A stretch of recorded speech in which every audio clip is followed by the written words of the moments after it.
মা মরলে মা পাওয়া যায় না, তবে বউ মরলে বউ পাওয়া যায়। আমরা কিন্তু এই কমন বাক্যটার সাথে একেবারেই বেশি পরিচিত।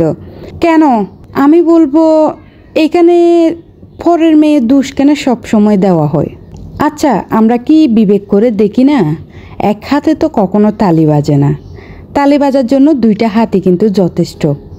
হ্যাঁ, বউ এটা না হয় পরের মেয়ে, সে বুঝে না, তার স্বামীকেও বুঝতে তার একটু সময় লাগতেই পারে। কিন্তু মা মা তো তার সন্তানকে জন্ম দিয়েছে, সে তো খুব ভালোভাবে জানার কথা তার ছেলে সম্পর্কে। তো মা কেন স্যাক্রিফাইস করে না? সবসময় বউদের দোষটা কেন ধরে সবাই? তবে আমাদের সমাজটা এখন দিন দিন খুবই খারাপ হয়ে উঠতেছে, এতটাই রুক্ষ, মানে নারী নারীর শত্রু এটা বললেই চলে। একটু স্যাক্রিফাইস, একটু মানিয়ে নিলেই কিন্তু জীবনটা অনেক সুন্দর হয়।